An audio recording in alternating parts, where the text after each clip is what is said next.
Muy buenos días, Aida Manso Maldonado, muy buenos días, doctor Víctor Gómez Cortés, muy buenos días. Hola. Hola, ¿qué tal? Buenos Listos días. para el programa de este jueves 2 de agosto. Ya estamos en el octavo mes del año, esto se va volando. En menos que nos Sí, damos cuenta, las fiestas patrias, Todos Santos, Navidad y a darnos el abrazo de Año Nuevo. En y se fin, acabó. esperemos se conecte pronto don Lolito Montiel para terminar de integrar nuestra mesa de este jueves 2 de agosto. Temas, ¿quién arranca? ¿Quién inicia? Creo que Víctor. puse una vela ahí del día Sí, primero. Se ve como muy rara, ¿verdad? sí, está una Sí. vela atrás. A ver, Víctor, tuviste mucho éxito con tu tema. Ah, muchas gracias.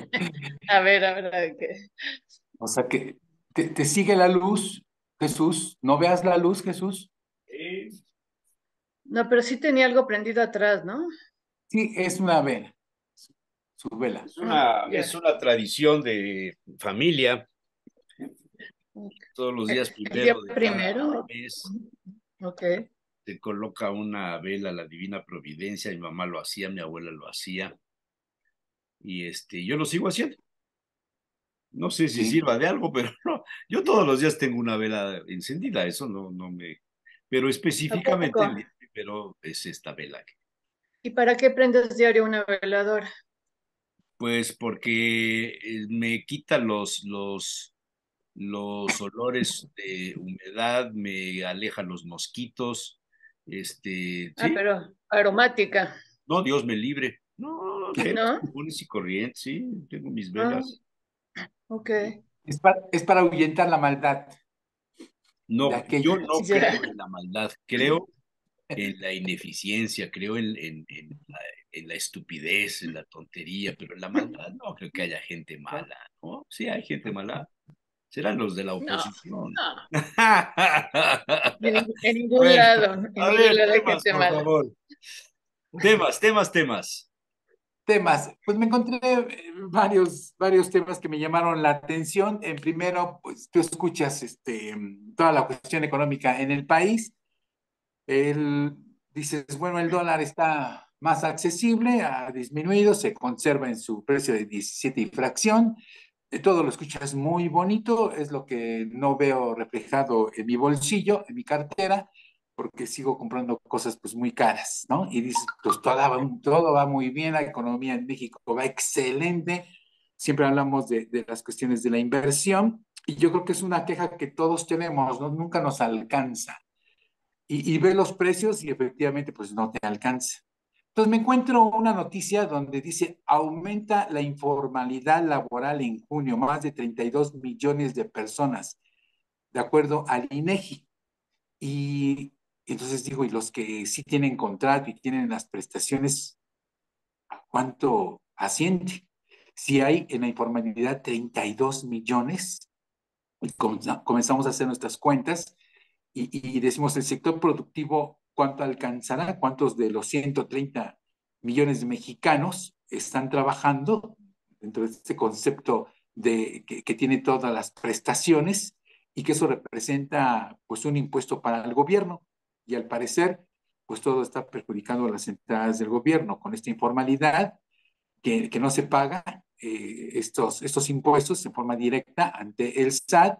Y por otro lado, cuando comenzamos a revisar las noticias acerca del dólar y que dices, bueno, está más accesible, sí, pero esto le perjudica a todo lo que tú compras y todo lo que lo que sale y entra, ¿no? Entonces eso representa para el gobierno una disminución de todos los impuestos porque ya no capta tanto. Entonces, de acuerdo a esta encuesta, 32.6 millones de personas de la población ocupada en la informalidad.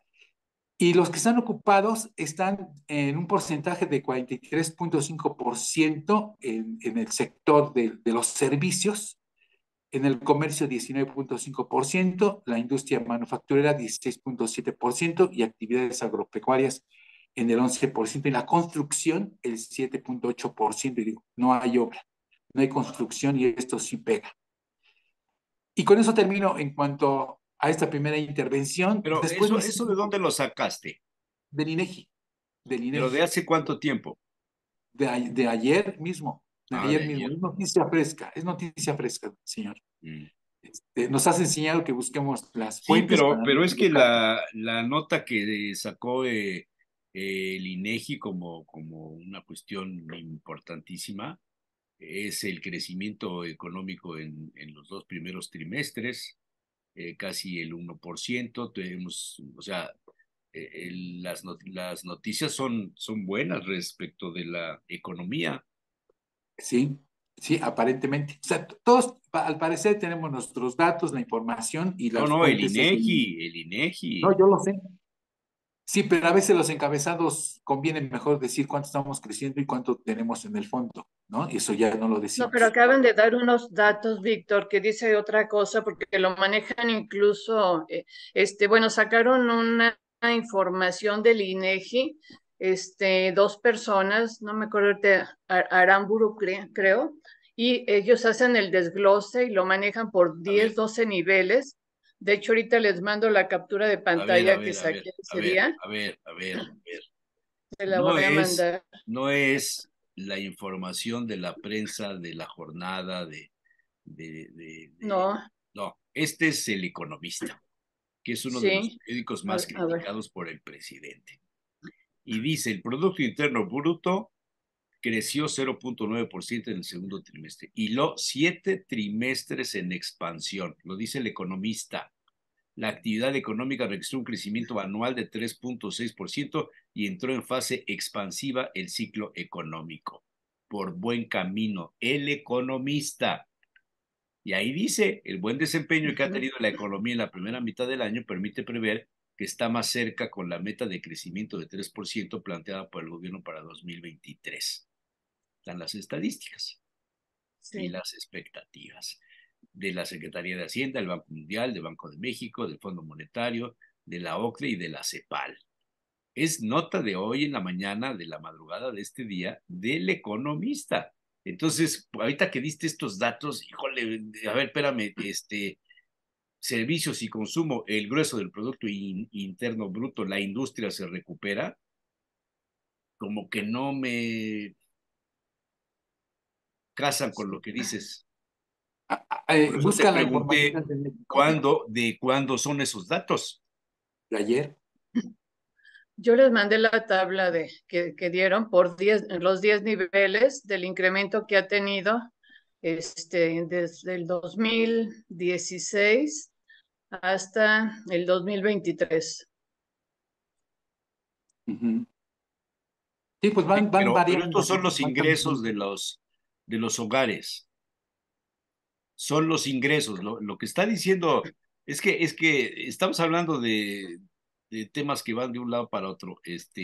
Víctor dijo que los informales, ¿no? Eso es lo que dices Sí, tú. Sí. así es. Bueno, ¿Qué es lo que y yo me lo que llamó estoy la diciendo, atención? por eso pregunté de cuándo, porque el sistema recaudatorio pues ha subido. Estamos haciendo los mexicanos la obra más grande del mundo en este momento, el Tren Maya. Les guste o no les guste, les parezca o no les parezca, es la obra más grande del mundo.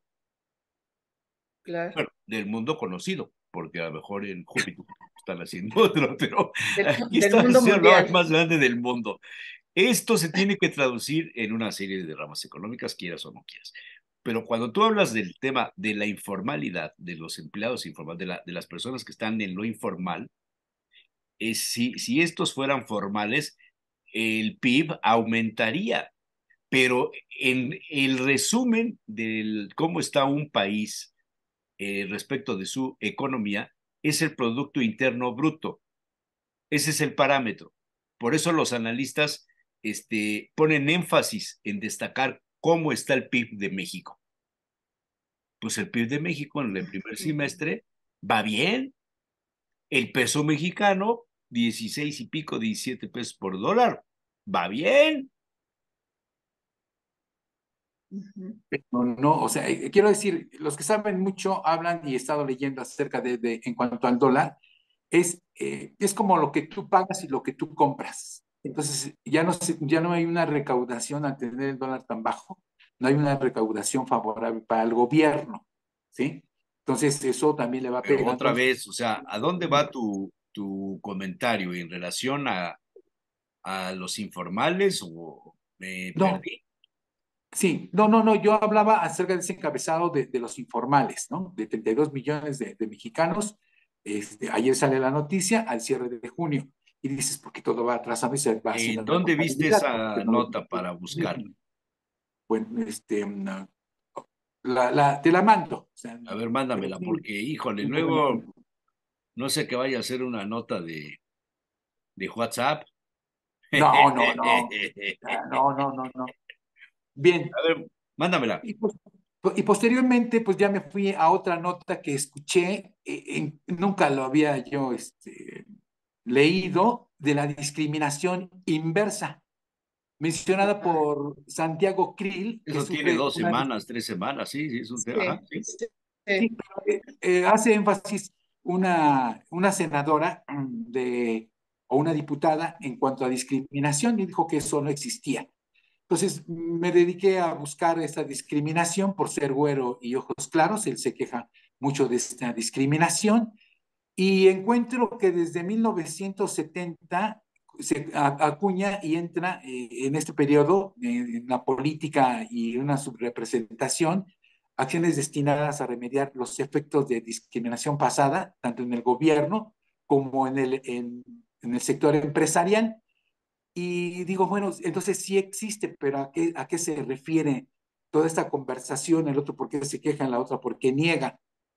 Entonces encuentro que esa discriminación inversa es la discriminación contra miembros de un grupo dominante a favor de miembros de una minoría o un grupo históricamente desfavorecido. Y los grupos pueden definirse en términos de una discapacidad, origen étnico, un estado de familia, identidad de género, nacionalidad, raza, religión, sexo y una orientación sexual, y trata como de equilibrar esas desigualdades sociales. O sea, en términos mexicanos, te la aplicaron, ¿verdad? Así podríamos decirlo. Y decir, bueno, se regresa todo lo que se siembra, pues se va regresando. Y entonces el objetivo de esa discriminación inversa es compensar a un grupo perjudicado, como lo he mencionado, y esto pues tiene que ver mucho con lo que hemos vivido en la sociedad y en nuestra cultura, ¿no? Ha habido realmente grandes desequilibrios en el trato. Entonces seguimos discriminando, pero yo nunca había escuchado esa discriminación a la inversa, por eso me llamó mucho la atención a qué se referían y en términos, pues podemos hablarlo en esa generalidad. Siempre vemos que hay discriminación, pero nadie que se queje tanto, ¿no? Y que se la regrese. Eso me llamó mucho la atención. Y por último, nada más voy a comentar lo que ya todos hemos escuchado, hay que recordar el COVID y que la UNAM pone énfasis de que regresemos al cubrebocas por la Sí, manera sí, que se está sí. llevando a cabo otra vez Ayer lo esta dijo. infección y otra vez hay que recordarlo. Lo que me hace ruido es la situación de que en el pasado quienes cerraron antes las universidades para no la convivencia de los alumnos fueron las universidades y un poquito se retrasó el gobierno. Eso me queda bien claro. Entonces me llama la atención otra vez que la UNAM pone el punto, ¿no? A seguir y decir, tengamos mucho cuidado y más si estamos en lugares cerrados con otras personas por tanta hora o más de media hora y hay que continuar todavía con esas medidas preventivas. Pero es esta parte que la UNAM sigue jugando y para mí es creíble, ¿no? Independientemente, no sé qué vaya a decir el gobierno, es decir, están exagerando este sector, esta universidad, pero como sociedad debemos de poner atención en todo lo que se está generando como opinión y me parece pues muy buena opinión por parte de la UNAM y sigamos cuidándonos para no infectarnos. Esto no se fue, sabemos que no existe una pandemia, o sea, porque es a nivel mundial, pero sí se vuelve endémica porque es de una región y esto puede desfavorecer a quienes sufren de esas enfermedades que contiene enfermedades de comorbilidad y que sabemos que es obesidad, presión alta y la diabetes. Diabetes, todas esas Entonces, cosas. tengamos mucho cuidado con este llamado, llama la atención y dices, bueno, hagamos caso y no exponernos porque pues no nos gustaría padecer esta enfermedad que ya conocemos toda su historia y su trayecto y qué consecuencias tiene, ¿verdad? Para los más desfavorecidos. Yo, Yo no yo, sé, yo pondría énfasis, si me lo permites, doctor, Yo pondría énfasis en el comunicado de la UNAM. Dice el comunicado, referente a la situación actual de COVID-19 en México y en la Universidad Nacional Autónoma de México, se informa lo siguiente. En las últimas semanas se han registrado cambios en el comportamiento de COVID-19 en nuestro país, específicamente respecto al número de casos y la positividad de las pruebas de diagnóstico, lo que revela que el virus circula ampliamente a nivel comunitario en gran parte del país. Referente a los indicadores, hospitalizaciones, defunciones, variantes virales, estos se mantienen sin cambios que destacar.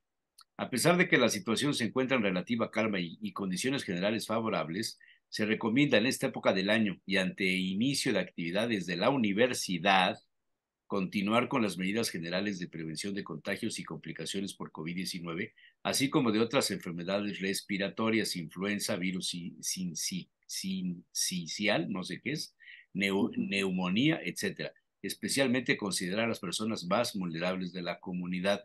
Les recuerdo que la UNAM tiene más de 300,000 alumnos, ¿eh? Sí. Las personas que presenten síntomas de enfermedad respiratoria aguda deben procurar aislarse, descansar para recuperarse de un periodo de 3 a 5 días.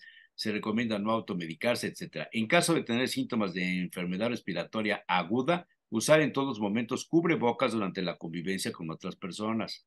Uso de cubrebocas al permanecer con varias personas durante más de 30 minutos en lugares cerrados con poca o nula ventilación. Pensemos en las aulas, en los auditorios, en los cines. Ante la presencia de uno o varios casos simultáneos en una misma área de trabajo o actividad académica, se recomienda que las personas enfermas se aíslen de 3 a 5 días. Bueno, procurar en todo momento una adecuada higiene tanto individual como del mobiliario e instalaciones. En caso de requerir asesoría, vienen los datos. Programa Universitario de Investigación sobre Riesgos Epidemiológicos y Emergentes de la UNAM. Ese es el comunicado. Es un Sí. exhorto a tener eh, a la vuelta a usar el cubrebocas en momentos en los que estás regresando a la universidad. Yo creo que es razonable, ¿no? Sí, Sí, No claro. es Y sobre todo alarmista, porque pienso que estamos, no es alarmista, lo veo no, razonable. sí, porque pero estamos a políticamente no punto de se ve bien, ¿no? regresar el lunes. Sí, por eso esto lo sacan ante el Sí, regreso a clases. sí, Claro. claro. Sí, pero políticamente como que no queda muy bien, ¿no? O sea, aun cuando sea lo más adecuado. ¿Por qué El doctor, ¿Cómo? políticamente? Pues esto no es ¿Cómo político, que esto no? es de salud, va- ¿no? A ver, explícame vamos a eso. ver Pero, cómo van a ser las pero, expresiones, porque dices, oye, entonces es como temor a la sociedad. Dices, no, es precaución, señor. O sea, a veces los políticos retrasan, ¿no? La información y no metamos miedo a una sociedad. En lugar de decir, vamos a cuidarlos, viene todo. Vamos a ver las expresiones, vamos a ver a qué se refieren ya los políticos con respecto a este tema, pero creo que va por ese rumbo. Bueno, El habrá doctor que ver qué Moreno, dice López Gatell hoy este martes, a ver qué estamos grabando el martes, entonces no sabemos qué haya dicho, pero pues a lo mejor ya sí, dijo algo, ahorita lo busco, si hay algo. bueno, pues la historia nos dice, Momento. ¿verdad? Y recordamos que todo lo minimiza, o sea, no es para tanto, ¿no? Nos quieren Sí, meter sí. miedo, en fin. El doctor Moreno, que es del Hospital ABC, él menciona que él como médico sí lo está utilizando constantemente porque está en contacto con los pacientes, porque está en un hospital, porque quiere cuidar a sus familiares. Eso él manifiesta en sus textos y en su información, el doctor Moreno, que es alguien que le sabe muy bien. Entonces, sí hay que A ver, tener pues mucho cuidado. acá tengo el dato ya A ver, de lo que dijo el distinguido Galeno. qué rápido. así tenemos. Dice, Hugo Sí, López oye. Gatell pidió no sobredimensionar el aviso que da la Universidad Nacional Autónoma de México, lanzó para volver a usar el cubrebocas por el aumento de casos. Es importante no sobredimensionar, no exagerar la preocupación sobre algo que muy claramente y objetivamente presenta la universidad. La situación está en calma, refrendó el epidemiólogo e informó que la propia Secretaría de Salud detectó un incremento de los contagios. Sin embargo, destacó que su mayoría no han requerido de hospitalización. Puntualizó que la ocupación hospitalaria es menor al 2%. No hay ninguna situación de alerta, es parte de la variabilidad que puede tener la circulación endémica del virus, aseveró, y negó que aún sea necesario acudir a reforzar la vacunación contra el COVID-19. Asimismo, aclaró que la dependencia no emitirá recomendación del uso de cubrebocas. ¿Está bien? Es lo que Bueno, dijo hoy en la mañana el señor López-Gatell. sí. Yo nada más te pongo en el metro, ¿no? Que ha No, habido tú no también. me pongas en el metro, porque yo al metro no me subo ni aunque me pagues, no. No, pero No, las yo personas que pienso en viajan en que el metro. la UNAM tiene todo el derecho a decirle a sus alumnos, oiga, pues vamos a regresar a clases, estamos en lugares cerrados, hay incidencias, pónganse el cubrebocas. Y yo creo que muchas universidades lo van a empezar a hacer también. Sí, es Nadie algo quiere increíble. provocar un contagio masivo, por favor. Sí, no, no, no. Pero hay que hacerle caso. Yo creo que la UNAM sí hay que considerar muy bien su punto y él es el primero que nos alerta, ¿no? Sobre esta situación ¿Está y hay bien? que llevar a cabo las medidas. ¿Está bien? Oye, por otro lado, nada más como no tenía yo en mente comentarlo esto, lo del doctor que utilizó fentanilo. Ya hemos No platicado estas lo noticias. utilizó porque se lo quitaron. Bien, Lo este, iba a utilizar, pero ya no lo usó. en el pasado sí hablamos del fentanilo, del medicinal y el que se vende por parte de las personas que se dedican de narcotráfico. Y ya habíamos ya comentado este caso que el fentanilo se utiliza para anestesiar a las personas en forma económica. Si utilizamos otros productos sale muy cara y por esa razón el fentanilo medicinal es lo que más accesible se pone para los pacientes y ha dado muy buenos resultados. Y entonces, cuando veo esta noticia de que al doctor lo detienen y comienza a haber una serie de situaciones adversas a él y que ahorita ya están las manifestaciones en contra del proceder de la fiscalía, que si ya intervinieron en su casa, pensando que puede ser un laboratorio, en fin. Y entonces él se ve perjudicado en su actividad, ¿no? Y en su reconocimiento como galeno. Entonces, yo creo que la autoridad sí tiene que hacer un análisis de cómo se están dando las cosas. Él dice que sí tenía un recetario de parte de la Secretaría, Que pero no que era el primera COFEPRIS vez no le que dio. compraba el fentanilo, ni era Es la primera anestesiólogo, vez que le llegaba a su casa. es anestesiólogo, ¿eh? Sí, sí, sí, pero que no era la primera vez. ¿Sí? Entonces, yo creo que, aun cuando dicen que la COFEPRIS no le había dado el permiso, pero tenía un recetario certificado con barras que le había autorizado la secretaria. En fin, quiero decir, en el fondo, sí, yo creo que se necesita un poquito de criterio de a qué te dedicas, qué es tu actividad, como para someterte a toda esta presión ya judicial, ¿no? Es algo delicado y que va en perjuicio de los pacientes. Entonces, yo creo que tiene que haber una Y va intervención. en el perjuicio de los médicos, porque finalmente, o sea, yo no sé, ahí sí desconozco el protocolo, pero un médico anestesiólogo debe pedir los medicamentos para que se los entreguen en su domicilio. No, no deben estar bajo resguardo del hospital, de la clínica, de donde se van a usar. A mí eso me generó ruido. Sí, O sea, a lo mejor no sé si es correcto eso. sí, los anestesiólogos pueden obtener estos medicamentos Sí, porque los traen en pero su ¿dónde se los maletín. deben entregar? ¿En su casa? ¿Su casa es su consultorio? ¿O No, deben pues estar en el hospital en donde presta su labor?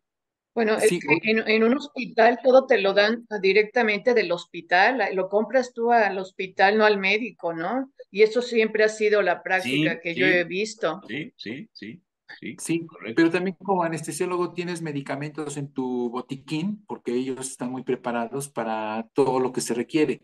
Sí, en caso de un choque utilizas epinefrina y él tenía ampolletas de epinefrina. Entonces, son sustancias que el médico se hace llegar para poderlo tener. A veces el hospital no te lo proporciona, o sea, no lo tiene. Entonces, él lo aplica. O sea, eso sí lo hemos visto en la práctica. Cada quien tiene sus medicamentos y sabe cómo utilizarlos. O sea, no es que te los manden por correo, ¿verdad? Ahora, Así supuestamente fue un servicio de mensajería, supuestamente él dice que lo compró en Guadalajara porque él vive, creo que en pero se Tijuana. lo entregaron en un servicio de mensajería. Digo, ahí hay cosas que yo no entiendo, si los servicios de mensajería están autorizados a transportar medicamentos como estos. O sea, nunca dijeron que era otra cosa, decía que era fentanilo. O sea, no ¿Sí? hubo engaño en el transporte, los servicios, no sé si fue DHL o Estafeta o el que haya sido, ¿Tiene la autorización para transportar medicamentos? O sea, sí puede llevar, pero no sé si ese sea el método. Para mí es, si yo compré las medicinas en Guadalajara, pues las porto yo las llevo, o sea, porque tengo mis recetarios, porque debo de llevarlos conmigo, o sea, pues si fui a la farmacia, pues los tengo que recoger ahí. O sea, eso no sabía yo que tenía mensajería de por medio, o sea, cosa que se me hace Sí, extraña. fueron, o sea, las autoridades detectaron en la guía del envío no sé si fue de Estafeta, fue de Chile o alguno de estos, UPS o el que haya sido, este, que era fentanilo, y entonces siguieron al vehículo hasta donde lo entregaron, entraron a la casa e intentaron descubrir un laboratorio, pero pues no era un laboratorio, era la casa de un médico con sus hijos, una niña de 4 años o un niño de 4 años y otro menor, pues el médico dice, pues no es la primera vez, ya se armó todo un escándalo de los médicos allá en esa zona, o sea, muchos lo contemplaron como un abuso de la autoridad. Vete a Sí, saber.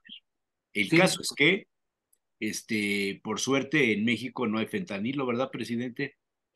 no, no, pero ese es medicinal. Ah, perdón. Bueno, Ese es medicinal y está bien, bien controladito.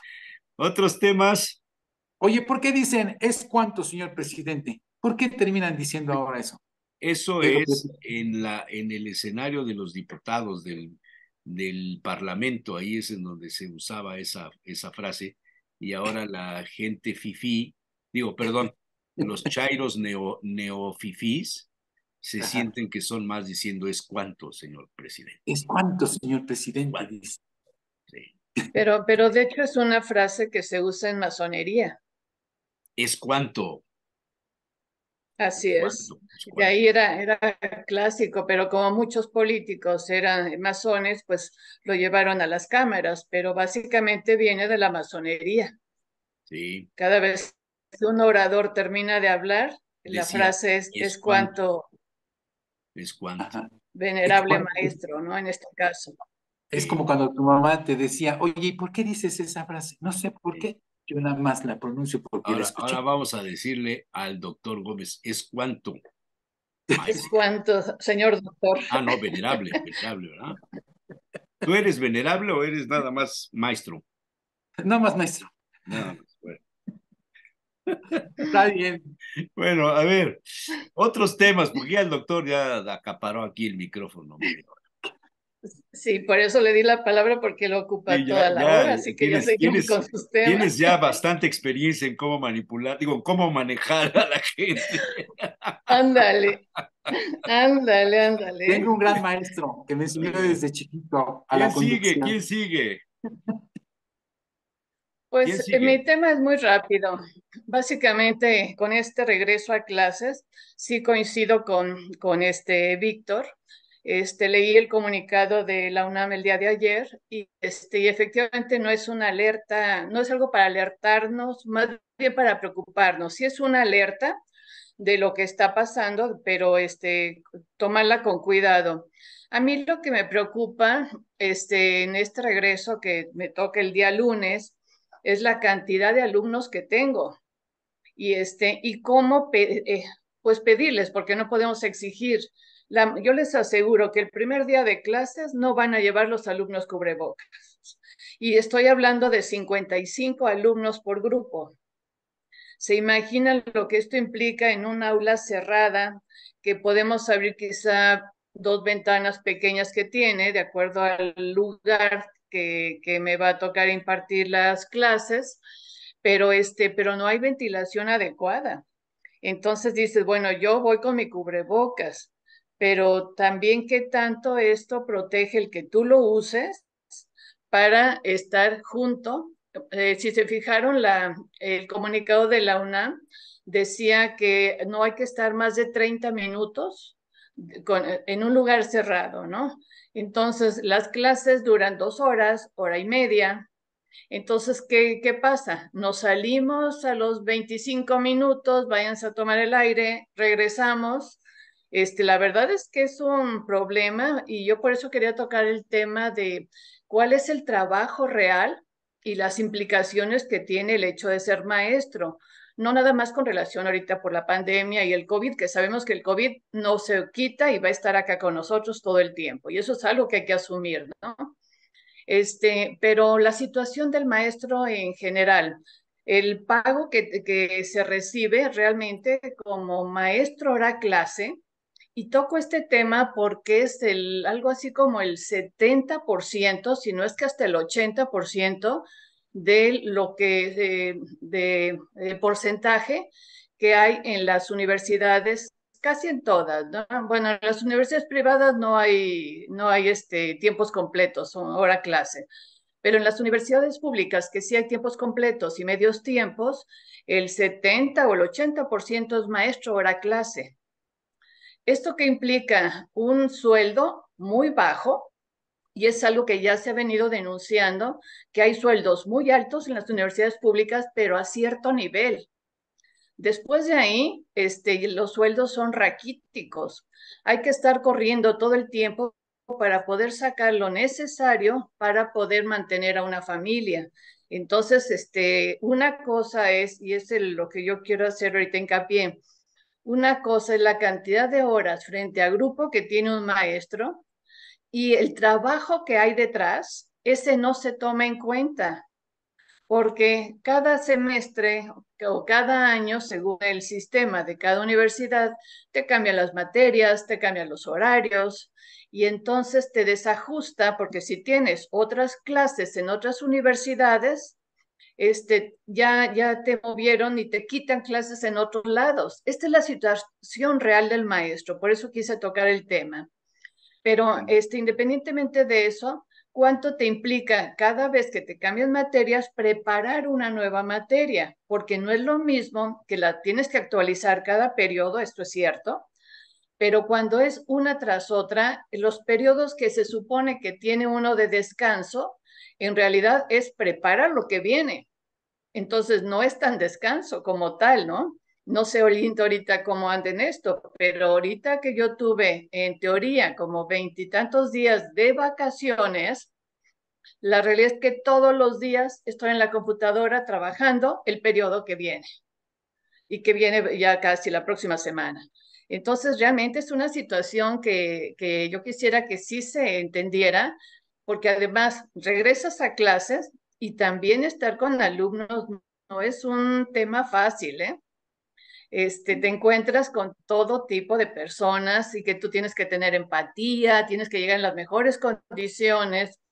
Y si en un momento dado ni siquiera alcanzas a sacar la quincena, imagínense en qué condiciones llega, con qué actitud se llega al salón de clases. Yo creo que sí es algo que hay que valorar mucho y habría que trabajar para que esto se incrementara, lo que son los salarios, que se tomara en cuenta cuántas horas hay atrás del trabajo que lleva a cabo una impartición de una materia, la que sea.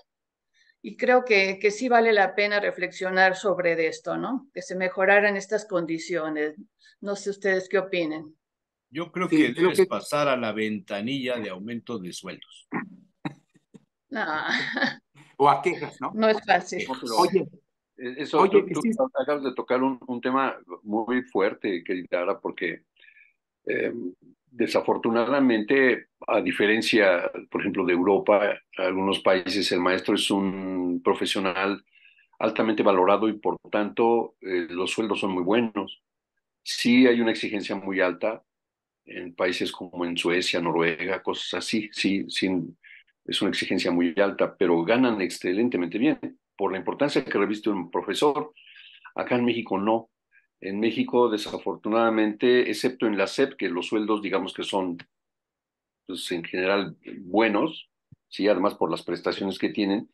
Si un maestro trabaja en universidades privadas y en la pública sucede pues prácticamente lo mismo, son sueldos, iba a decir de risa, pero no, son de angustia porque yo tengo compañeras y compañeros colegas que de veras, como bien dijiste, ahora se la pasan corriendo de una universidad a otra para dar sus clases y ahí se la van llevando, como decimos, ¿no? Porque lo que ganan es muy poco.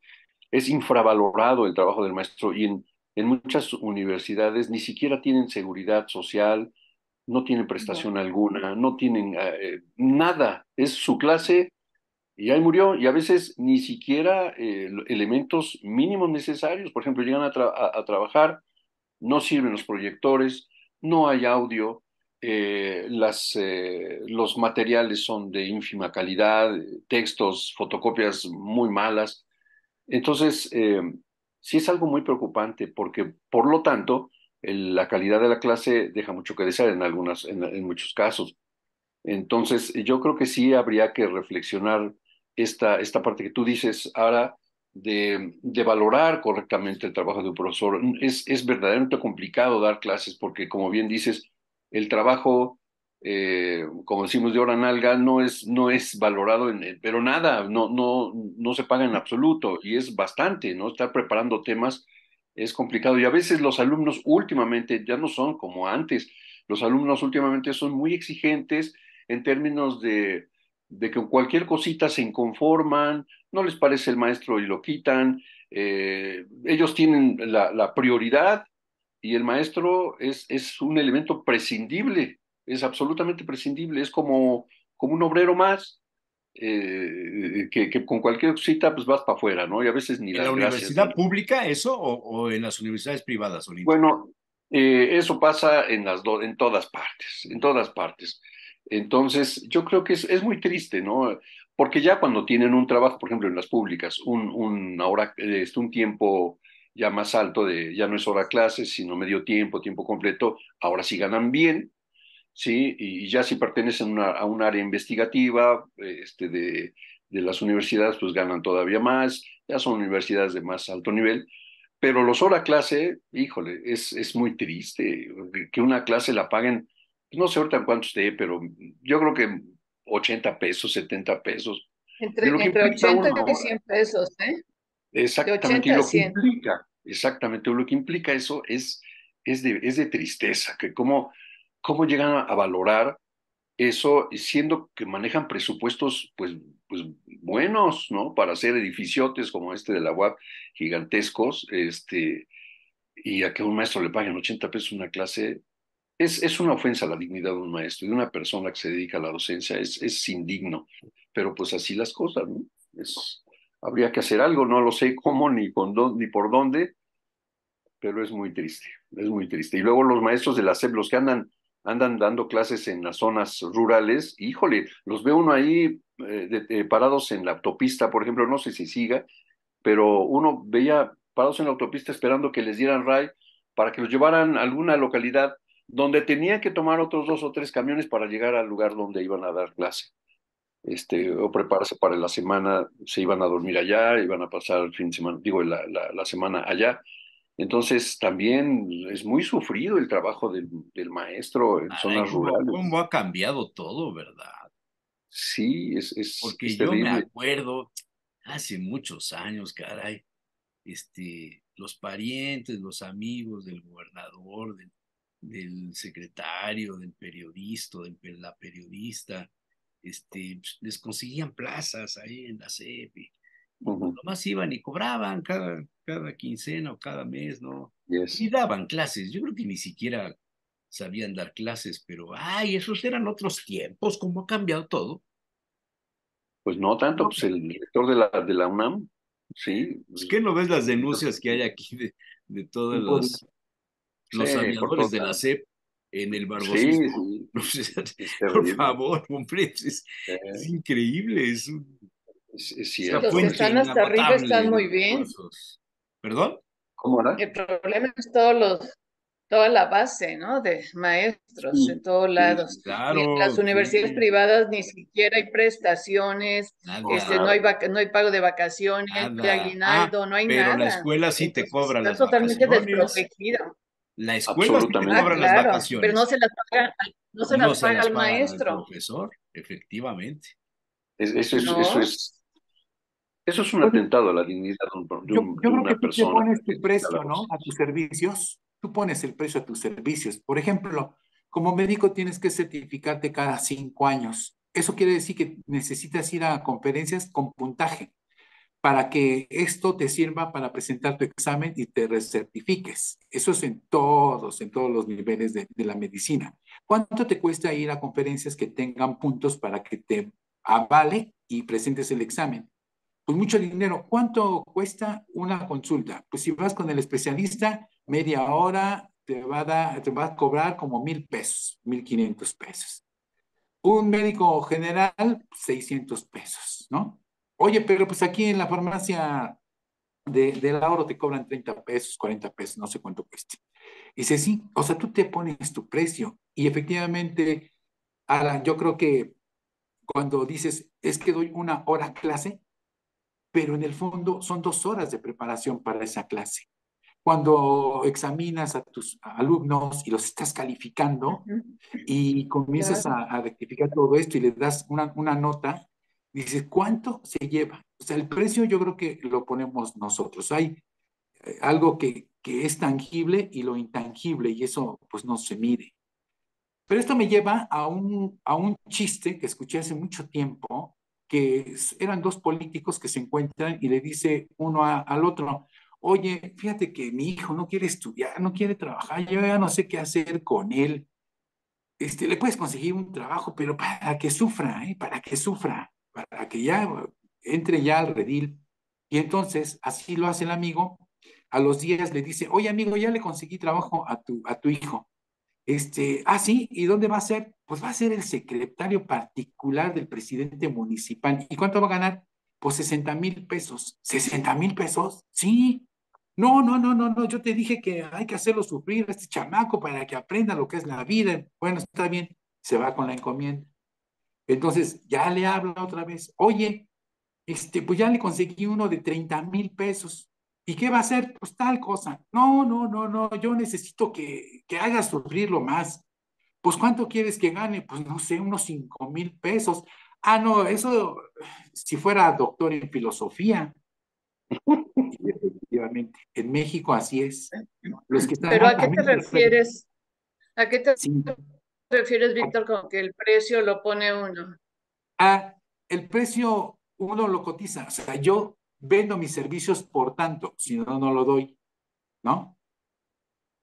O sea, yo me contrato por tanto. Pero si tienes que vivir, tomas lo que hay. Bueno, esa es otra cosa. O sea, si dices, bueno, por Por eso, 20 pesos, esa es la realidad del maestro en México y es lo que yo por eso quería puntualizar acá, que por lo menos se le diera la dignidad del trabajo que realiza, se le reconociera lo que está haciendo, porque económicamente, y no estoy hablando por mí, no es una queja personal, sino por la mayoría por la situación real del maestro en México, en el nivel que tú quieras económicamente no sale para sustentar los gastos, pero por lo menos que se le reconozca el trabajo que tiene, que se sepa lo que implica trabajar una hora a clase. Ese es mi llamado aquí en este tema, ¿no? sí, Y pero yo nadie creo te que va a pues, el reconocer. reconocimiento, perdón, el reconocimiento implica un sueldo decoroso, ¿no? Pues sí, Eh, sí, por eso es que yo te puse, los médicos se contratan por 30 pesos y dan una consulta en farmacias similares, pues sí, la tengo que aceptar porque no me queda de otra. Si no, no voy a comer. O dices, yo no le entro a ese sistema, porque es venta de medicamentos, sino yo te espero en mi consultorio si quieres. Pero eso implica que te doy resultados. Si soy eficiente, seguro que me gano tu confianza y recurres y dices, al doctor le voy a pagar sus 600 pesos. O voy a ver al especialista por 1,500 porque sé que me va a entregar una garantía en cuanto a mi salud. Entonces, yo creo que también hay que valorar esa parte, ¿no? O sea, uno se pone su valor. Si no queda de otra, pues ni modo, me voy a 30 pesos. Creo que son ejemplos que están yendo del tingo al tango. A mí el tema de la educación, de los sueldos de los profesores, sí me mortifica mucho, porque son los que están formando a las nuevas generaciones, son los responsables de conducir, de Claro. orientar, de descubrir los valores, las actitudes, de fomentar la disciplina, qué sé yo, de las nuevas generaciones. Y me da mucha curiosidad ver que en el pasado, por ejemplo, en la UAP, los rectores salían hipermillonarios y se hablaba de negocios. Esta es creo que la primera vez en muchos años que no se habla en la UAP de que la rectoría tenga que ver algo con ingresos o con negocios. Me da mucho gusto eso. Pero en las universidades privadas que te cobran por respirar, que te cobran por el título que vas a tener de la universidad fulana de tal, con togas y con birretes y demás, con la parafernalia de lo que significa ir a la determinada escuela donde te vas a codear con los hijos de las mejores familias de Puebla, aunque los papás de las mejores familias de Puebla sean delincuentes de cuello blanco, eso no tiene nada que ver. Me Sí. preocupa los salarios de los profesores. Convivo con algunos académicos universitarios que se las ven negras para pagar su renta, porque pues, no les alcanza. Ya no digamos para irse de vacaciones, sino para pagar la renta de la casa, del departamentito donde viven. Me preocupa mucho esa parte y lo considero como un desgaste de la sociedad que durante una época, al momento en el que la UAP se saturó de alumnos y empezaron las autorizaciones para abrir universidades patito, y en Puebla tenemos ejemplos clarísimos, se convirtieron en negocios, negocios de políticos, negocios de algún empresario, algún abogado, algún médico, partero, cirujano, veterinario, lo que quieras. Se convirtieron en negocios. El compadrazgo con el de la UAP, el compadrazgo con el de la SEP te permitían obtener los reboes, o cómo se llaman esas cosas, Reboe. y empezaron a hacerse grandes negocios de las universidades privadas donde no te enseñaban nada y Sí. donde llegas, lo pueden ver en la 25, en la Juárez, en La Paz, donde ustedes quieran.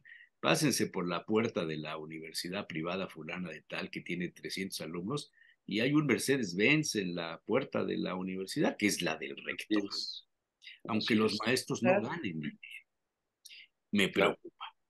Pero cuando sale el tema de los médicos, de los salarios de los médicos, híjole, la verdad es que yo no sé, pero a veces hay abusos que no se vale, cara, no se vale.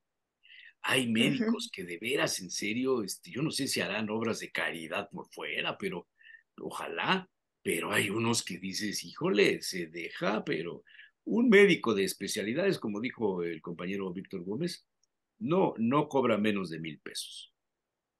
No No. cobran menos de 1,000 pesos. Hay personas que no los ganan en la semana. Si quiere ir a un médico de Ujú. especialidad, pues vas a la CIMI. Pues Pero ahí sí. no es Yo especialidad. creo que esta sociedad tan contradictoria de los que tienen todo y los que no tienen nada, eso es lo que deberíamos de leer en las estadísticas del INEGI. La riqueza se concentró, el 49, 48% de la riqueza se concentra en un porcentaje mínimo, mientras que el 20% de los pobres son los que más o menos se mantienen. O sea, hay datos verdaderamente descabellados. Es una injusticia tremenda el reparto de la riqueza en el mundo. No es posible que haya fraccionamientos exclusivos para los hipermillonarios. No es posible la forma de vida de los que tienen yates en Monte Carlo, los millones de dólares que cuesta mantener esas naves, esos paseos por el Mediterráneo y demás, en un yate privado, el que tiene jet privado, todo esto digo, pues, seguramente trabajaron toda su vida, ¿no? Para tenerlo, se sacaron la lotería o heredaron o se casaron con una señora rica que los mantiene, lo cual no estaría del todo mal. Pero, pero en el fondo, el contraste de los que no tienen nada, los que andan en una patera cruzando el Mediterráneo y los que andan en un yate de millones de dólares. Esa es la realidad. El profesor que tiene una vocación, que tiene una misión que cumplir en su vida, porque su papá fue profesor rural y porque le dijo, hay que enseñarles, porque hay que sacar a este pueblo adelante. Y ese profesor sigue dando clases con los zapatos rotos y remendados y con el mismo saco desde hace 15 años y los alumnos se burlan de él porque no tiene una iPad, pero tiene la vocación de seguir enseñando. ¿A poco no pasa esto? Son casos crueles, Absolutamente. Sí, ¿verdad? sí. Y el que acaba de recibirse, absolutamente. que llega y dice, yo soy, y a ver qué cargo me van a dar en la universidad que fundó mi papá. Se Uf. dan casos. No, pues, si es el caso de un chico así, pues tiene ya pasadas todas las materias, porque su papá es el dueño de la universidad. Repruébalo. Ni siquiera va a ir a clases. No, se vuelven intocables, A man, de ver, veras. temas, Olinto, no has hablado, ahora sí ya está muy callado, Mira, nos quitó todo el te micrófono. acabo de mandar un Twitter, un tweet que encontré precisamente hablando un poco sobre lo que tú te preguntabas hace rato, que si hay maldad o no. Ah, a ver, Coincido ahorita lo contigo, veo. ajá, coincido contigo en el hecho de que en general, pues la gente no es mala, ¿no? Yo creo que está equivocada, es ignorante. Por ejemplo, un padre que golpea a sus hijos no precisamente lo hace porque es malo y quiere destruir al hijo, lo hace porque no aprendió a ser papá, A ver, lo voy no a aprendió poner. cómo educar. Ay, se Mira, me ocurrió. Ahí es, está. dice, tengo Ahí lo ansiedad y voy. depresión, Sí, necesito hablar con alguien. Y sí, miren lo que pasa. vean lo que pasa.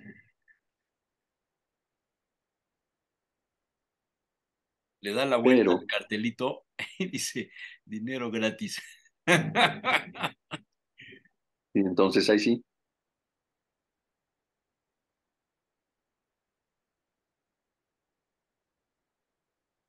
pero Interesantísimo.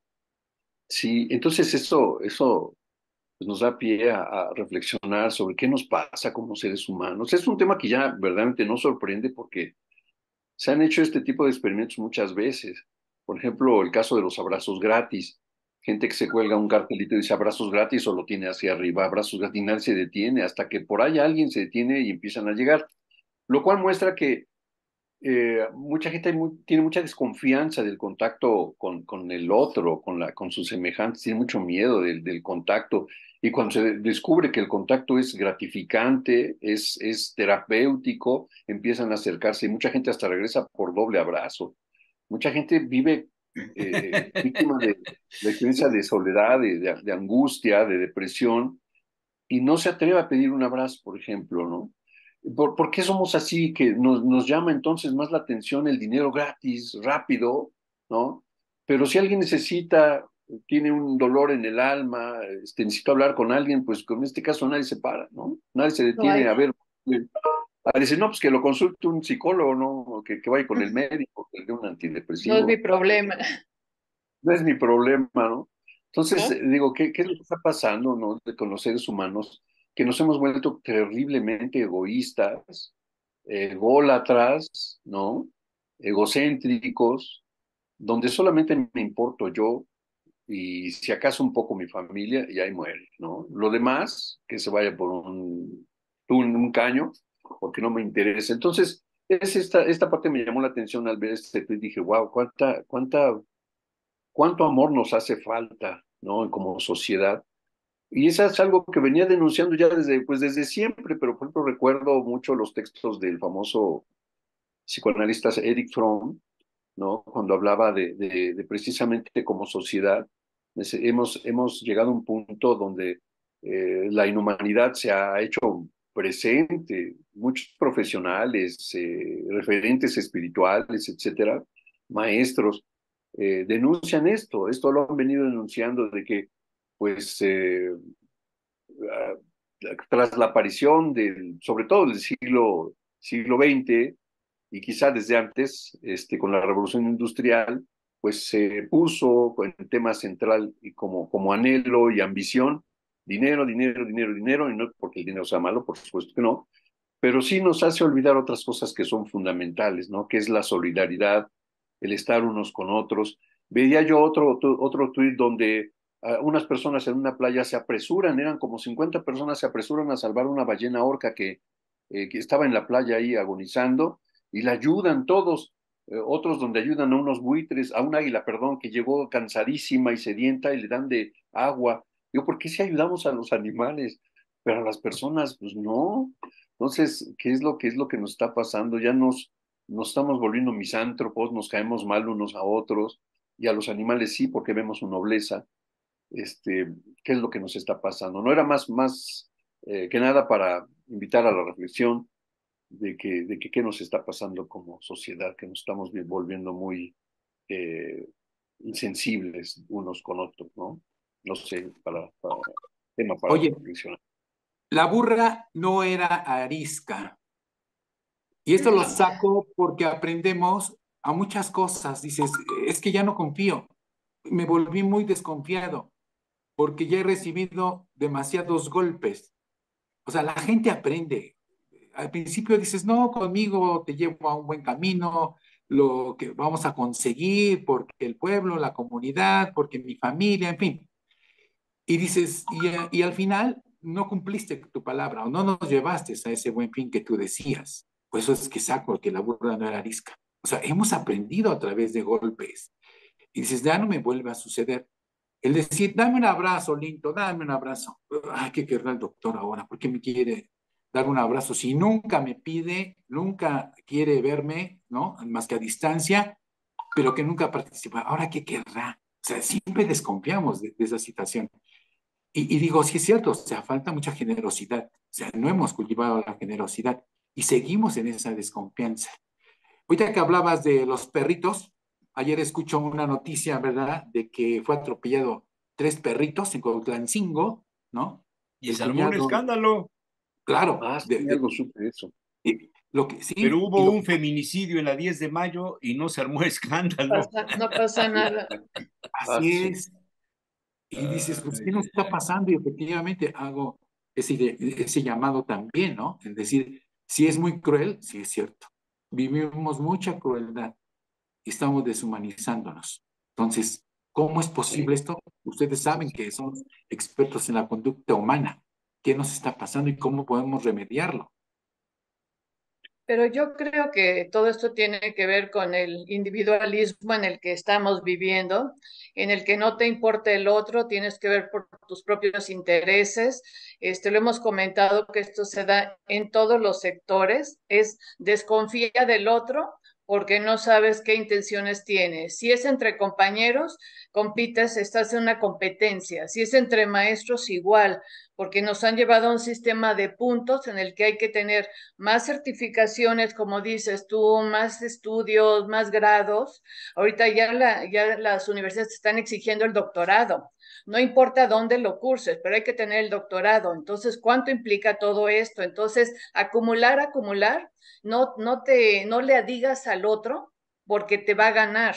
Entonces, estamos en una situación de que no te importe la persona que está junto a ti porque es tu enemigo, no es tu compañero, es tu competencia. Y todo esto ha cambiado totalmente las relaciones humanas, nos hemos distanciado unos de otros.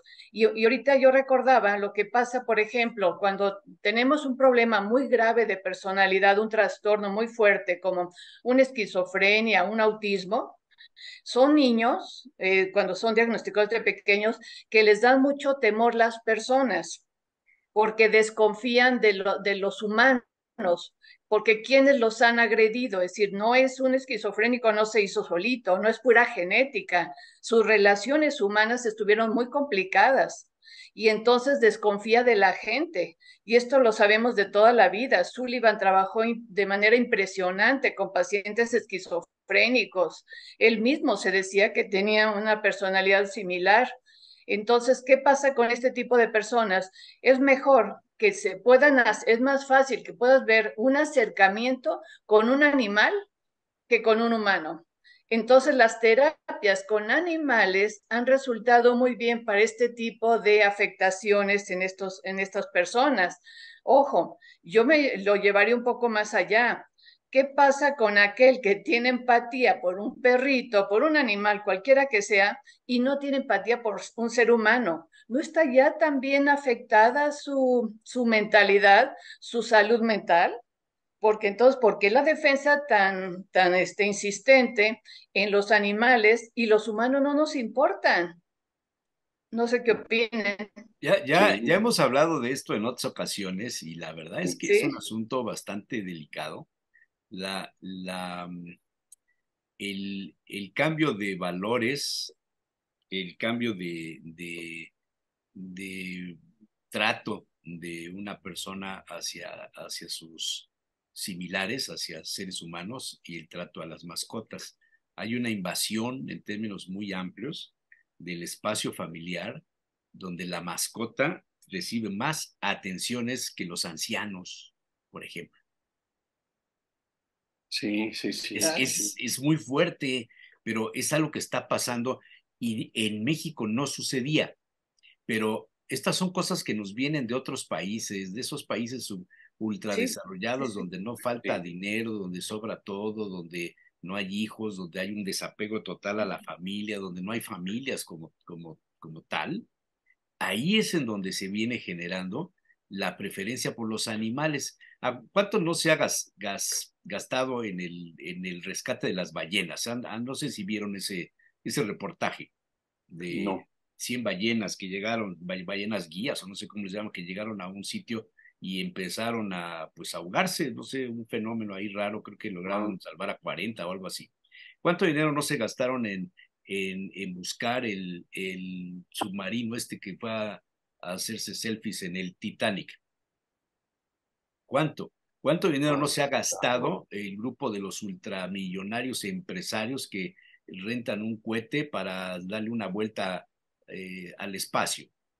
Ahora ya viene el tema de, hay un reto, el que pueda tener relaciones sexuales con su pareja o con otra persona en un avión, por ejemplo, en un avión turístico, ahí en los baños, o, vete a saber. Ahora ya Ok. están vendiendo la posibilidad del turismo espacial sexual, tener relaciones ¿Cómo crees? alrededor de la Tierra. Wow. O sea, ¿a dónde vamos, por favor, No hombre? se está Paren Qué pasando. al mundo, me cosas. quiero bajar, ¿qué es esto? Sí, sí, es increíble. Bueno, Claro. ya los viejos, los ancianos, ya, y esto viene ya de años, son o somos gente que ya no fácilmente se encuentra trabajo en alguna empresa, en alguna institución, y esa alusión constante en que nuestro personal es gente joven, ¿no? O sea, como si los viejos, los añosos, fueran o fuéramos ya gente inservible, ya gente de tercera, Ujú. ya ni siquiera de De segunda, desecho. de desecho, ¿no? Recuerdo una declaración que hizo esta mujer que tiene que ver con algún fondo de inversión o con el Fondo Monetario Internacional, Christine Lagarde, que decía que ya hay demasiados viejos en el mundo, que habría que hacer algo, ¿no? Cuando ella pues, ha de tener alrededor de unos 70 años declarando eso, hay demasiados viejos en el mundo, hay que hacer algo.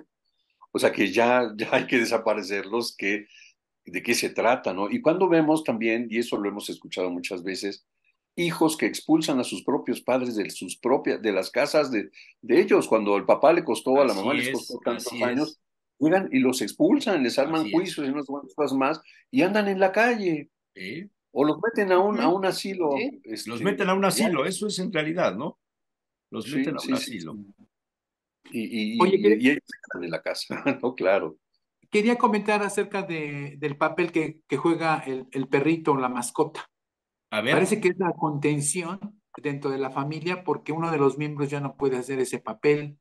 Y entonces el punto de unión es la mascotita, que ya hizo, que ya hay que comprarle, que ya lo acaricié.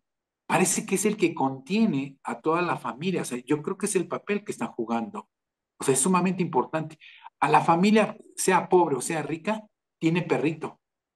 Los pobres porque tienen su perrito flaco, ¿verdad? No les pueden comprar lo que les compran los ricos o no compran croquetas porque son muy caras, pero tienen un perrito. O sea, tienen ahí un personaje que hace la contención. Yo creo que ese es el papel de la mascota.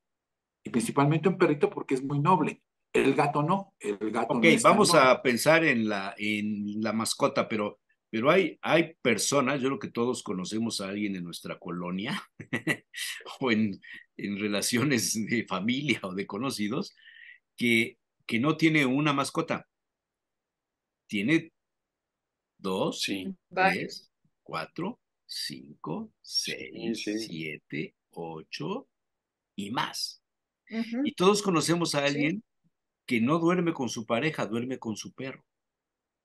Y todos sí. conocemos a alguien que le habla al perro, convive con el perro, lo trata como persona, le pone nombre de persona al perro, etcétera.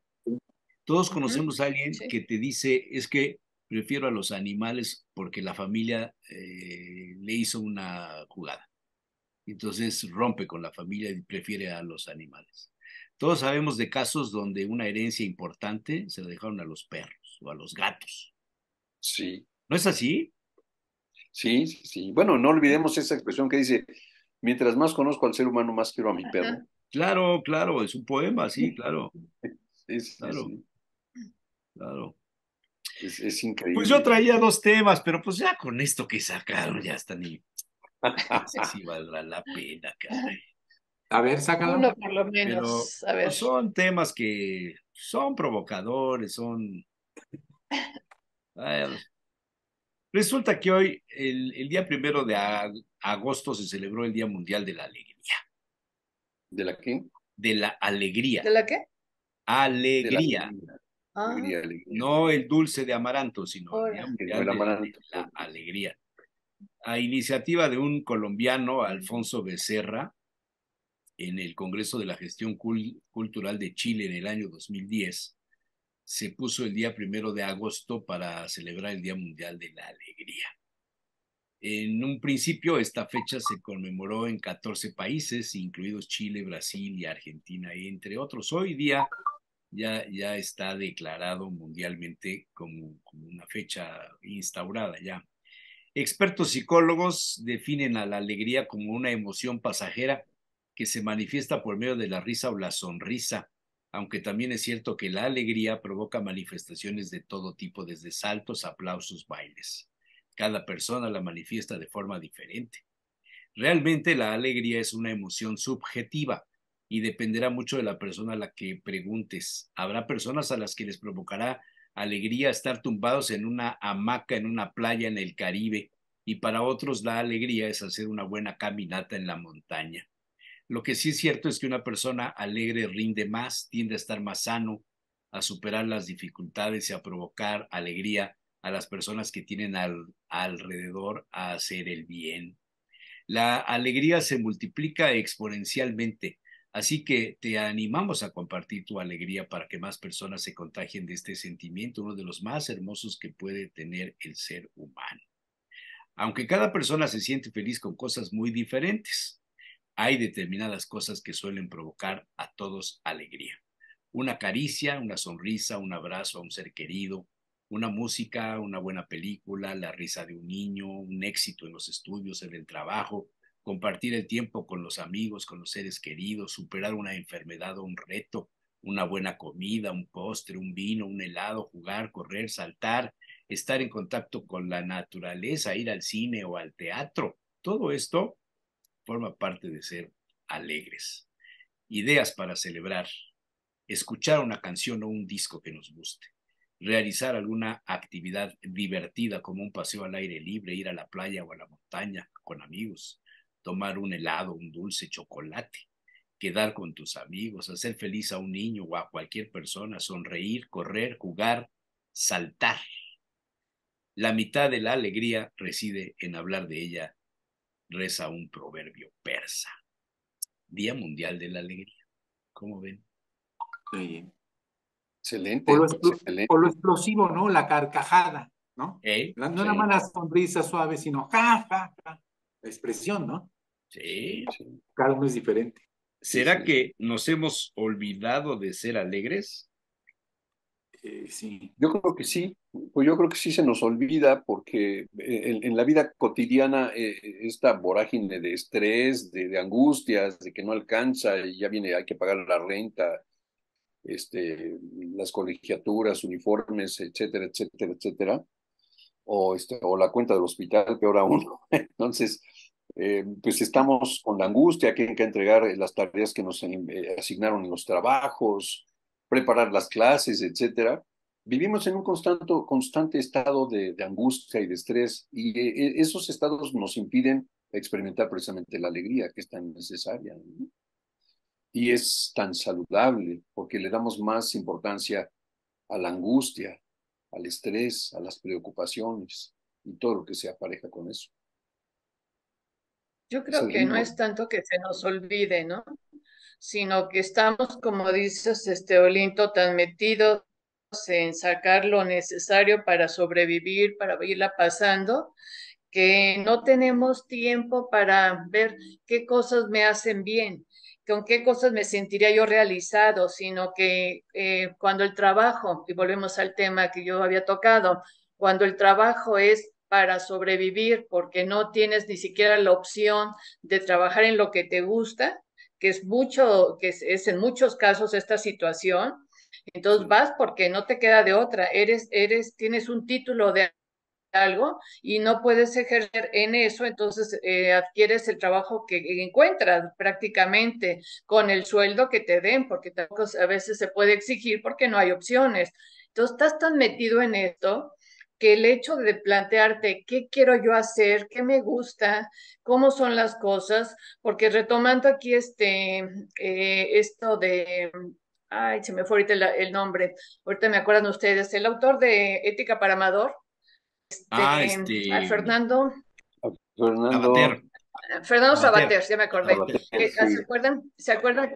Él plantea que todas las noches deberíamos hacer un acto de contrición, Sí, o sí, sí. sea, de lo que yo hice hoy, qué estuvo bien, qué estuvo mal, todo esto, digo, cuando estás con toda la cantidad de problemas metidos, cuando tienes, es que mañana no tengo con qué transportarme, mis hijos van a la escuela y no hay suficiente.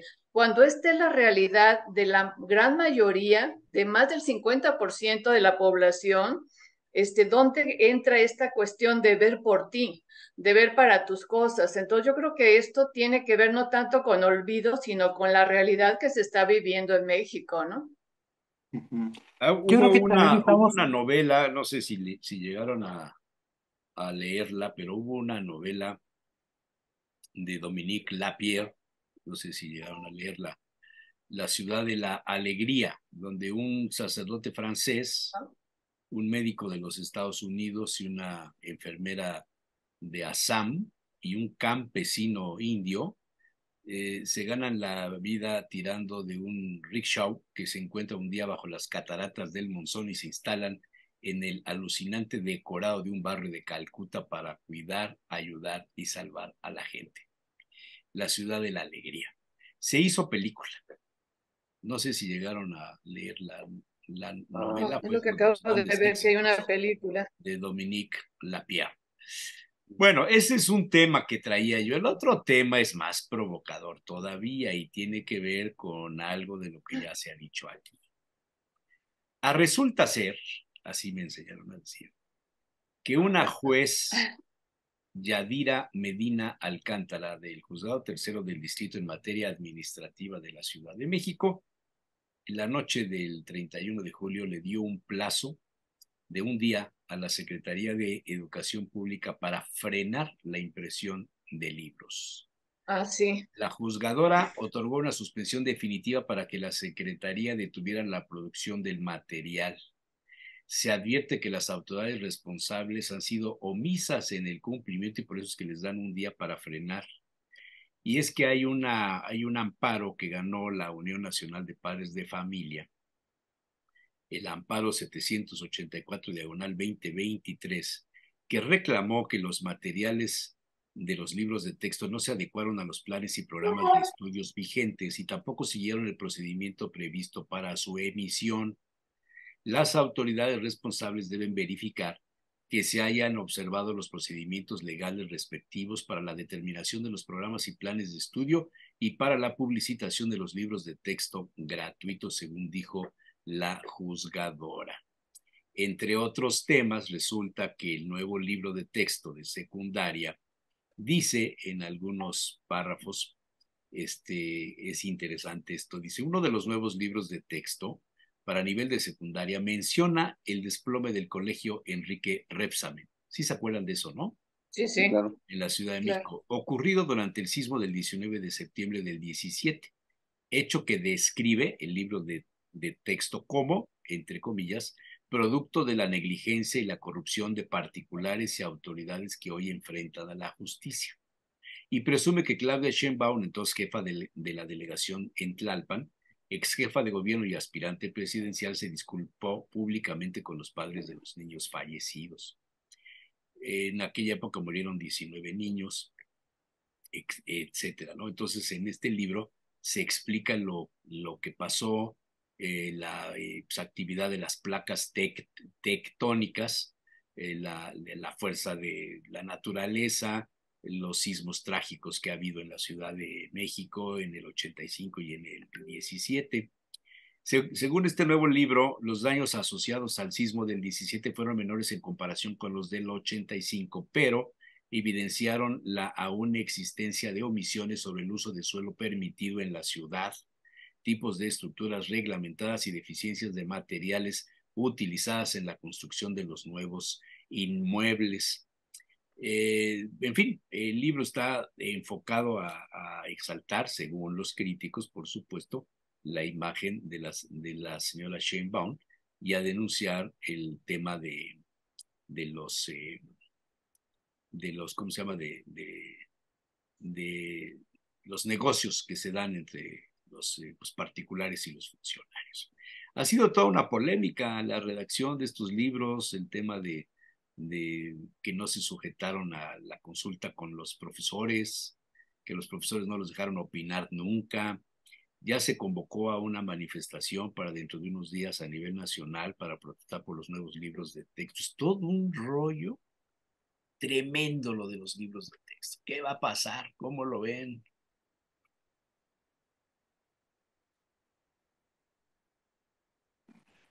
O sea, ¿Cómo lo ven? yo no te he revisado, no, no hemos tenido, y mira que tenemos escuela, como para revisar y darle un contexto a todo lo que estás comentando. O sea, solamente escucho como noticias, pero no los he tenido en mis manos como para decir si está bien, está mal. Solamente es de noticia. Entonces, sí hay que tener mucho cuidado, cada uno de nosotros lo toma de acuerdo a lo que hemos vivido, a nuestra realidad, pero sí tenerlo como un punto de partida y analizarlo en forma adecuada. Hacia dónde vamos y no escandalizarnos antes de tiempo, hasta Bueno, no pero una revisar. vez que se publiquen, ya son oficiales, ya no puedes echarte para atrás. Ujú, ujú. Todo esto Bueno, forma siempre que, parte de lo que se conoce como la nueva escuela mexicana dentro de la pedagogía crítica, este cambio que se promovió hace tiempo por un filósofo, no me acuerdo cómo se llama, sí, y que o sea, es un cambio, un golpe de timón verdaderamente, donde se habla de la educación sexual y reproductiva, el libro que se llama Proyectos de Aula para el quinto año. Desde la página 143 se instruye a los alumnos a elaborar maquetas sobre los aparatos reproductores masculino y femenino.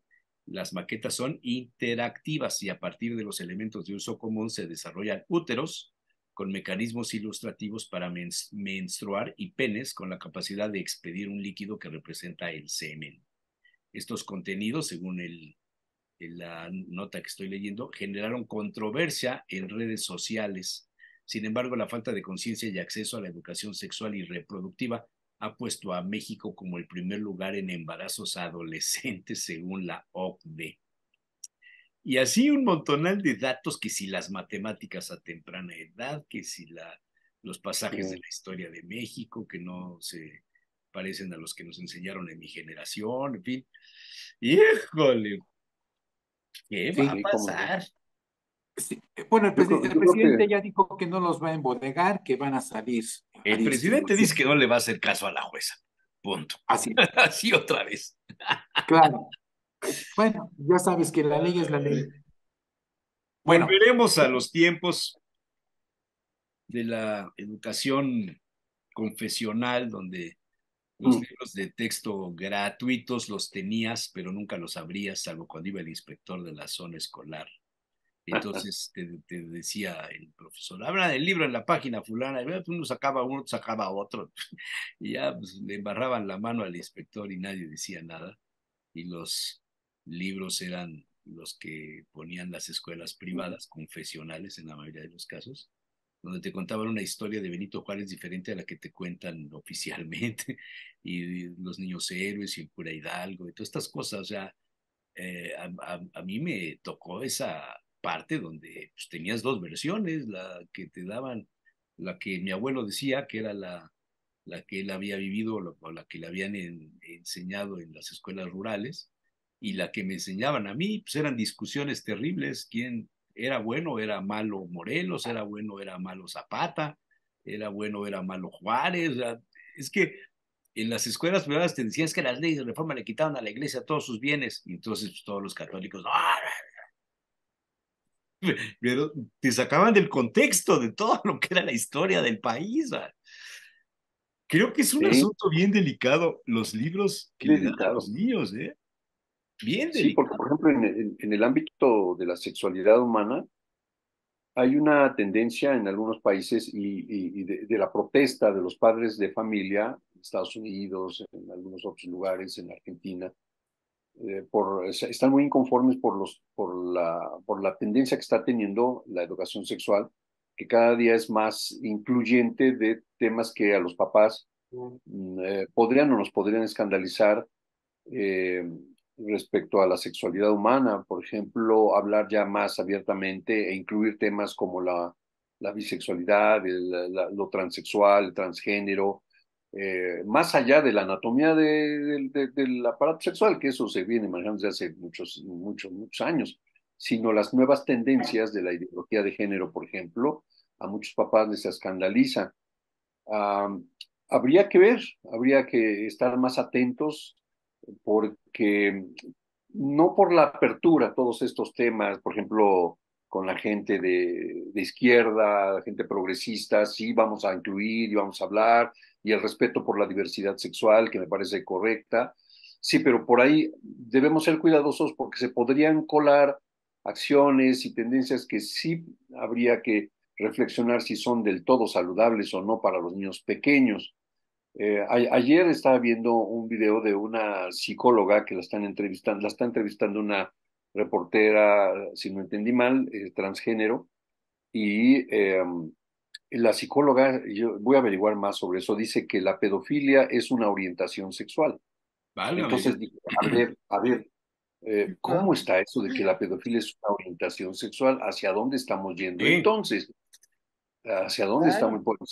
claro. Es algo muy peligroso. Si al rato en los libros de texto, con esto de la apertura y el progresismo, vamos a hablar de esto, creo que se puede convertir en algo sumamente preocupante. Habría que ver entonces. Sí, sí. Sí, yo Pues, pondría en la mesa cuál es el claro. objetivo de una educación. ¿Para qué vamos a educar a los alumnos, a un pueblo? ¿educar ¿Cuál para es el qué? objetivo? ¿Para qué? ¿Y qué herramientas vamos a proporcionarle a esos alumnos? En el pasado escuchábamos que necesitamos más tecnológicos, ¿no? Menos licenciaturas. O sea, tiene un objetivo, o sea, una autoridad como es el presidente y con todo el gabinete y con todas las secretarías, o sea, yo creo que se plantean hacia dónde queremos que México vaya y cuáles son los requerimientos, qué necesitamos como nación. Ay, por eso es que pregunto, ¿cuál es el objetivo de educar? Está bien. Muy bien, pues señores, Sí, yo creo que rápidamente, esto nos cuestiona que si la educación debe ser informativa o formativa. Y yo creo que la tendencia es a que sea más formativa que informativa, sin dejar la información, ¿no? Claro, claro, puede ser, ciertamente. Bueno, puede ser, claro. Bueno, pues nos vamos. vámonos. Muchas gracias. Nos estamos viendo. Nos Nos vemos vemos la la próxima próxima semana. semana. Bonito día. Buen día. Chao. Gracias. Gracias. Chao, chao. Hasta luego.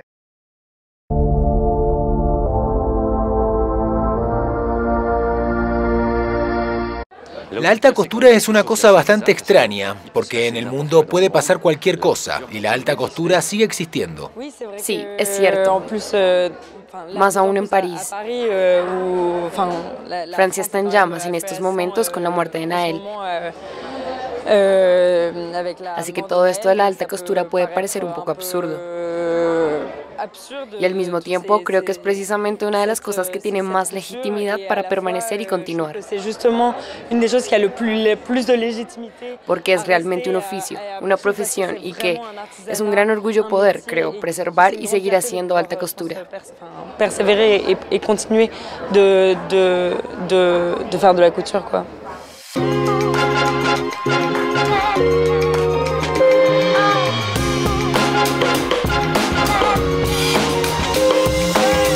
pesar de los disturbios que asolaron a Francia tras la muerte de Naël Merzoug, el joven de 17 años asesinado por un policía en Nanterre, las presentaciones de alta costura se desarrollaron como estaba previsto a comienzos de julio en París. Potencia económica y simbólica, la alta costura genera miles de empleos y beneficios colosales. Las casas se organizaban entonces para atender a sus huéspedes. ¿No tiene miedo de estar en París? No, porque siempre me siento segura. Cuando Dior me trae aquí, siempre me hacen sentir segura. Sé lo que está ocurriendo con los disturbios y las protestas y la gente que defiende aquello en lo que cree y por lo que lucha, ya sabes, una oportunidad para hacerse visible. Pero me han seguido, me han hecho sentir muy segura en este tiempo. Una ilustración perfecta de la expresión inglesa "The show must go on". El show debe continuar. ¿Cuál es mi relación con la moda? Me gusta mucho. Bueno, la moda en sí no es algo que me interese tanto. Me encanta la ropa. Me encanta que la ropa pueda embellecer a una mujer y que también sea una manera de expresarse. Así que me gusta la ropa, pero no la moda en sí. Siempre tengo la sensación de que lo que está de moda ya ha pasado de moda. ¿Lo ves? Así que de hecho yo diría que lo que me gusta es más la ropa que la moda. Para su colección de alta costura Otoño-Invierno 2023-2024, María Grazia Chiuri ha recreado a las diosas de la antigüedad para Christian Dior. Oh, sí, es increíble este desfile de moda, muy simple, muy elegante, completamente elegante, fantástico. Un poco como la mitología griega, no sé. Los pliegues. Puede hablar en inglés si lo prefiere. Ok, bueno, solo algunos de los pliegues eran como una especie de estatuaria griega. Las columnas, solo pensé. Y el corte de las capas. Era la quinta esencia de Dior, la quinta esencia de María Grazia. Pura belleza, preciosa. Empiezo la colección con esta frase que el señor Dior decía, que los referentes en sus prendas eran la antigüedad por su aparente sencillez. Me pongo a reflexionar sobre esta frase porque también para mí la antigüedad es un gran referente. También me gusta esta idea de aparente sencillez que desde mi punto de vista está tan cerca de la alta costura. Pero desde mi punto de vista, mi trabajo para esta colección también consistió en desestructurar esta silueta para mantener la forma, pero quitando la actual, quitando la línea. Utilizamos esta referencia para crear también el vestido al estilo peplum, que es ceñido a la cintura. En este caso también se hacen los pliegues tradicionales con esta silueta, que se puede usar con más facilidad y es más ligera, porque quiero dar esta idea de la ligereza. La alta costura recupera técnicas ancestrales, pero también desarrolla nuevas competencias. La diseñadora holandesa Iris van Herpen aplica un enfoque científico a sus investigaciones y desarrolla siluetas asombrosas. Este es un vestido Iris. ¿Cómo te sientes en él? Increíble, etérea como una diosa, en realidad, muy potente. ¿Y qué piensas de Iris, la mujer? Sí, creo que ella es de otro planeta, tal vez. Creo que su trabajo es algo fuera de este mundo y no se parece a nada que haya visto hacer a nadie más. Tan escultural y desafiando la gravedad. Sí, es una mujer increíble y me siento muy honrada de poder llevar este vestido y ver el espectáculo hoy. Iris van Herpen es el sutil equilibrio entre la artesanía tradicional y la tecnología. Experimentar con estructuras que permitan el movimiento, por ejemplo con un tejido increíblemente ligero hecho de conchas naturales inyectadas en una capa de silicona. El punto de partida fue en realidad un arquitecto francés que también es oceanógrafo, llamado Jacques Rougerie. Es un visionario increíble que ya pensaba en la arquitectura acuática hace décadas y ahora se está haciendo realidad en Corea del Sur. Una nueva ciudad en construcción llamada Oceanic, la cual está construida sobre el agua, y me siento increíblemente inspirada para pensar en ciudades que puedan moverse en el futuro. Tiene una relación muy especial con el agua. Vivo en los Países Bajos. Vivo por debajo del nivel del mar y además estoy completamente rodeada de agua. Es una de mis fuentes de inspiración. El agua es vida. Sí, el agua somos nosotros. Eso es. Dior, Iris van Herpen o el elogio de la ligereza. Ambos escribiendo una oda a la ligereza en sus colecciones. Quizás podamos verlo como un antídoto para nuestro turbulento mundo.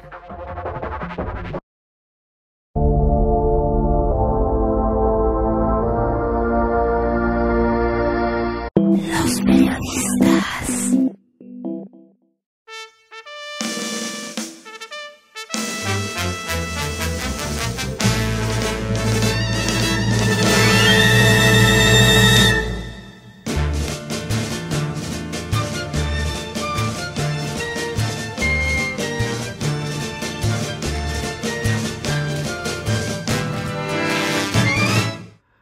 Un diario español había publicado días antes una entrevista con la notable actriz Julieta Serrano, 90 años, y quien tiene en su haber más de 100 obras de teatro y unas 60 y tantas películas. Es un referente obligado en la interpretación en España y en Latinoamérica. El encabezado de la publicación le hizo reflexionar al aventurero Salacaín. Decía: algo ligero, algún jamón y algo de fumar. Esta es la última cena que sueña Julieta Serrano. El tema de la cena a veces no es bien interpretado, pensaba Salacaín. Los franceses, por ejemplo, privilegian la cena, lo mismo en algunas ciudades de los Estados Unidos. En México, en cambio, varía mucho. Se privilegia quizá, en consecuencia de las modas de los políticos, el desayuno. Es versátil, suculento, más barato, sobre todo cuando se trata de comparar los precios con una comida donde el alcohol eleva los consumos y los políticos no siempre tienen para financiarlos.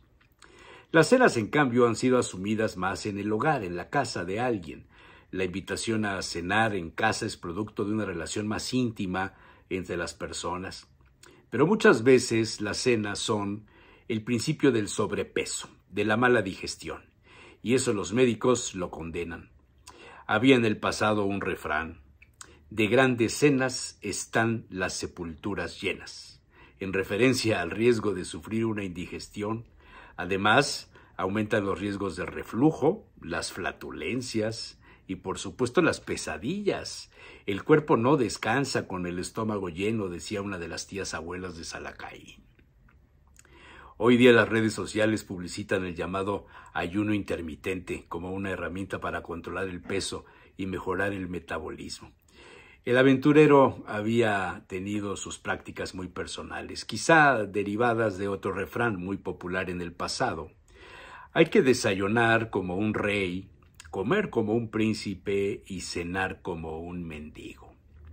El dicho hacía referencia muy ilustrativa a la necesidad de consumir alimentos potentes para soportar las actividades matutinas, quizá en el pasado demandadas en el campo, en la actividad física militar, donde el almuerzo constituía ese desayuno tan socorrido por los ingleses, por ejemplo, con abundancia de carnes, grasas, salchichas, huevos, tocino, panes, etc.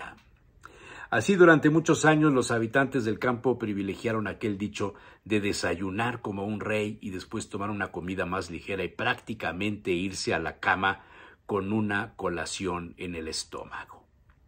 Pero las investigaciones científicas del siglo XXI han dejado colgado de la brocha aquel refrán y abierto el paso a romper con el mito de la alimentación. La abuela de Salacaín no recomendaba la fruta en la noche. Los nuevos estudios sí. Decía ella: el melón por la mañana es oro, por la tarde plata y por la noche mata. A lo largo de su vida el aventurero había experimentado ayunos forzados por convicción, por enfermedad, y disfrutaba mucho la reactivación de alimentarse. Acostumbrado a levantarse muy temprano, dividía su ingesta en los primeros alimentos antes de las 6 de la mañana, una infusión, quizá una manzana, avena, después el infaltable express repetido hasta 3 veces. Y después de las 9, cerca de las 10 de la mañana, un desayuno donde los huevos se repetían a menudo. El desayuno ligero le apetecía, pero la sobremesa le parecía tediosa y una verdadera pérdida de tiempo. Para él las mañanas eran vitales en el desarrollo intelectual, leer, incluso caminar y producir, escribir, pero después de las 3 de la tarde le gobernaba el consejo del querido Alberto Torreblanca. Decía él: después de las 3 de la tarde, ni picho, ni cacho, ni bateo. y hacía alusión a la hora de la muerte de Jesús en la cruz. Por tanto, se cancelaban las actividades y se abría el espacio para fomentar la amistad, el aperitivo, el vermut, el cava, los entrantes ligeros para abrir el apetito, seguido de algunos vinos blancos, primero tintos, después y por supuesto acompañados por viandas caseras o de cocina elaborada. Pero una vez sentados en la mesa, todo era comer, beber con moderación, no hablar de negocios, no reunir a la gente a comer para generar discusiones.